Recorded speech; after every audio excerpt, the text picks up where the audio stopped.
12, I didn't realize that I was experiencing cognitive dissonance from adults. I didn't even understand what the word or the term meant back then. As I grew older, I realized that that is exactly what I was experiencing, especially when I brought up to pastors and deacons and mothers the story that we were about to talk about, that cognitive dissonance will keep an adult so entrenched in their religion that when you show them faults in their stories, when you show them contradictions, that they will force themselves to say, nope, the only thing that matters is Jesus. Even though if the beginning of the story has faults, is fallible, then it taints the rest of the story. You can't say that, well, all of this was allegory in Galatians 4, as many of you will claim as I talk about this. But yet the people of that day believed it to be a literal story. And if the authors of that day, around 1400 BCE, believed that that was a valid, legit, literal story that happened, then that's what it means. You cannot change the name of a place, the meaning of a word, to fit your paradigm, simply because you want it to be your story. You are making a name for yourself. You are spinning propaganda of who you are. You see, when I was 12, I brought the story of the Tower of Babel to many of those who are supposed to have been learned men and women. I showed them how in this story it already started out incorrectly, because according to the story of Babel, the world spoke one language. But yet when you go to Genesis, and when the Noah and his children got off the boat, it talks about how Shem's kids and his lineage spoke a different language. This is prior to the story of the Tower of Babel. But in Babel, it says that everybody spoke the same language. And even the word Babel, when you look at the word Babylon, to which the Israelite children came out of around 535 BCE at the behest of Cyrus the Great, the word Babylon, Babel, meant gateway of the gods. The Hebrew people changed it to fit their story of explaining how languages came about and how people can be prideful, to mean confusion. That Babel now means confusion. You can't change the word just to fit your paradigm. That makes your paradigm incorrect. That makes your narrative false.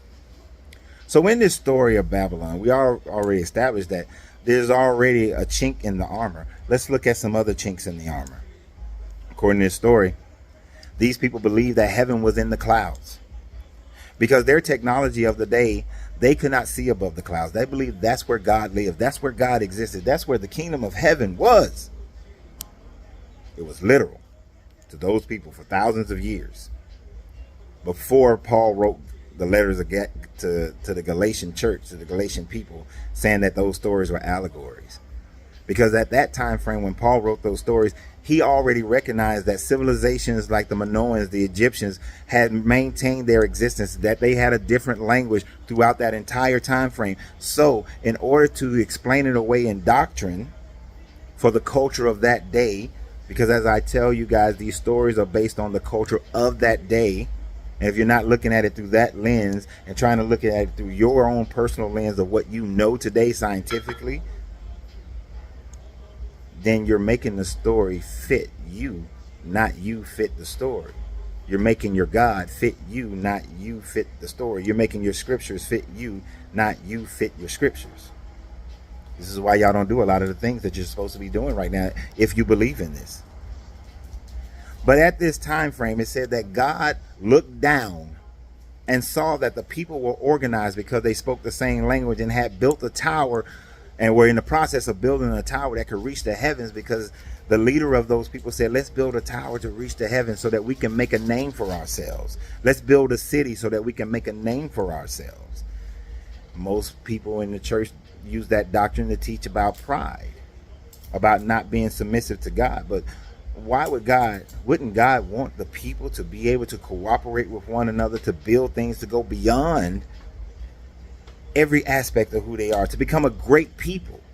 But no, that is not how this story is taught. Furthermore, it talks about how they looked up, and that's what heaven, that God came down. He descended down. So those people believe that God was in the heavens. right up there in the clouds that you see every day. But we know that with our modern day technology and over the last couple of hundred years, men have reached the clouds. Men have went above the clouds. We've went into the stratosphere. We know we can look down upon the clouds. So if this was your literal God story, then your God made a plan that he knew was going to fail. And your God is supposed to be omniscient. He's supposed to be all knowing. He's supposed to be for all time. Know everything from the beginning of the time of what we call time to the end of what we call time. And everything that's going to happen during that time frame.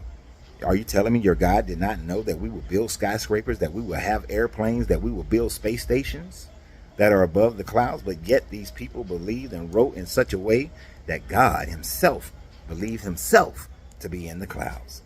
That indicates another mistake by this God. But his plan was to come down and change man's language so that they couldn't communicate with one another, and then they will scatter and wouldn't be in the same place, although they were already speaking different languages. According to Genesis, in the story of Noah, Shem's kids were already speaking a different language. They were already people of the sea and going out and setting sail. So they weren't even all together, as this story would indicate. But in building this, he decided that I'm going to change their language so that they can no longer continue to build this tower. Everyone that I know in construction, everyone I know that does any kind of cooperative work can tell you that if yesterday you were making bricks, if yesterday you were stacking those bricks, if yesterday you had a plan, blueprints to continue to build your tower, just because the language changed the next day, everybody walked away? That's bullshit. My guy Ghost, who builds everything for me, if he and I devised the plan yesterday, and just because we can't communicate today, does that mean that he has forgotten the entire plan? Whatever construction process we were in, he would still know to continue that process. He wouldn't just say, oh, fuck it, walk away, and now I'm not going to build anymore. But that's how the story leads you. That's what the story tells you. It tells you that they all just walked away and all the people scattered. Now, some people may come back and say, well, it could have happened over a time frame that they all scattered. But what we know from the Sumerian story is that this tower was actually a communication tower that was built by Marduk in order to communicate with all his forces as they were fighting a war against Enlil. And that when that tower was destroyed, it made it easier for Enlil to be able to attack Marduk's forces. As a Marine, I know that if you disrupt communication, you disrupt supply lines, you can then have a better foothold to destroy your enemy. But even that does take some time to do. But this was a story that the northern kingdom of Israel learned from the Babylonians, took that with them when they were freed from Cyrus in 535 to be able to tell their own story, to make a name for themselves, to build the propaganda of how great of a nation they are, and to explain to people coming up as to why there are different languages. If you want to continue to believe this story as a metaphor, you can. It is your right. But if you just let go of your cognitive dissonance for just a moment, you would have to accept that those people believed in this story literally. The writers believed it literally. And for thousands of years, it was a literal story. And this is how they explain languages and your God descending and ascending, living in the clouds.